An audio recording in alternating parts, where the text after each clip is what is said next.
अस्सलाम वालेकुम व्यूवर्स, मैं हूं सोनिया अरशद। आप देख रहे हैं सोनिया अरशद ऑफिशियल।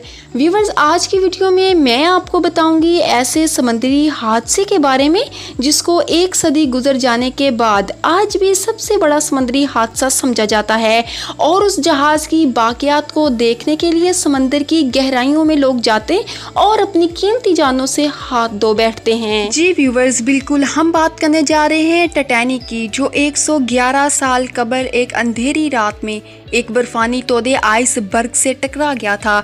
इस वक्त जहाज पर सवार ज्यादातर मुसाफिर नींद की आगोश में थे।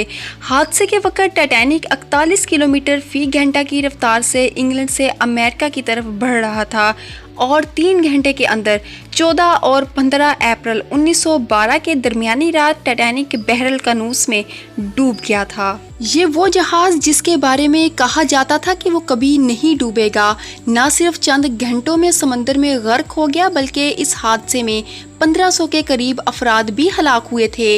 111 साल बाद भी इसे सबसे बड़ा समुद्री हादसा समझा जाता है। सितंबर 1985 में इस जहाज की बाकियात को बहरल कनूस में जाए हादसा से हटा दिया गया था।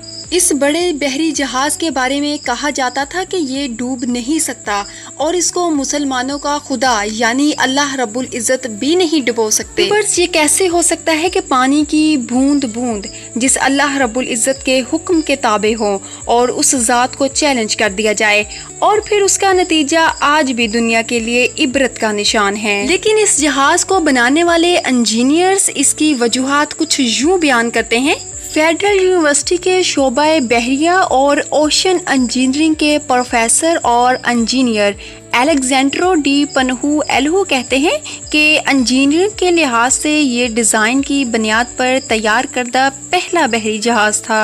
उनका कहना है कि इस जहाज़ में कई वाटर टाइट कंपार्टमेंट्स बनाए गए थे, यानी कि जहाज़ का एक कमरा पानी से भर भी जाए तो दूसरे कमरे को गर्क नहीं कर सकता था। वो बताते हैं कि इस जहाज़ की तैयारी के दौरान कुछ मुश्किलात पेश आई थी, जैसा कि जहाज़ की ऊंचाई कितनी रखी जाए ताकि बिजली की तारें और पानी के पाइप ठीक से काम कर सकें। इस पर बहुत ज्यादा सोच विचार की गई थी। व्यूवर्स, इंजीनियर्स के मुताबिक इस पर गौर करने के बाद इस वक्त की इंजीनियर्स ने जहाज़ की ऊंचाई का तयन किया। यहाँ तक कि सैलाब की सूरत में उन्होंने अंदाज़ा लगाया कि पानी छत की ऊंचाई तक नहीं पहुँचेगा। उन्होंने छत पर महफूज कंपार्टमेंट भी बनाए थे, लेकिन तब किसी ने ये नहीं सोचा था कि अल्लाह रब्बुल इज़्ज़त को चैलेंज करने के बाद बर्फ़ का एक मामूली सा तोदा इस ज़बरदस्त टकराव के साथ टकरेगा कि इस तमाम जहाज़ को 2 टुकड़ों में तकसीम कर देगा। इंजीनियर्स का कहना था कि तसादम इतना ज़ोरदार था कि जहाज़ की मेन बॉडी में जहाज़ के निस्फ लंबाई तक सुराख हो गया था। जहाज़ पानी से भरने लगा था। ऐसी सूरत में रेस्क्यू मुमकिन नहीं होता। आप पानी को निकालने के लिए जहाज़ में मौजूद तमाम पंप्स चालू कर सकते हैं, आप सब कुछ आजमा सकते हैं, लेकिन जिस रफ्तार से पानी अंदर आ रहा होता है इसी रफ्तार से इसे वापस बाहर नहीं फेंक सकते। जहाज साजी और न्यूगेटर सिविल इंजीनियर्स थ्योरी बताते हैं कि टाइटैनिक की इस तरह से तशहीर की गई थी कि वो डूब नहीं सकता था। इसकी वजह ये थी कि बहुत से सेलर्स बनाए गए थे जो वाटर टाइट वाल्व से बनाए गए थे और इनमें पानी दाखिल नहीं हो सकता था।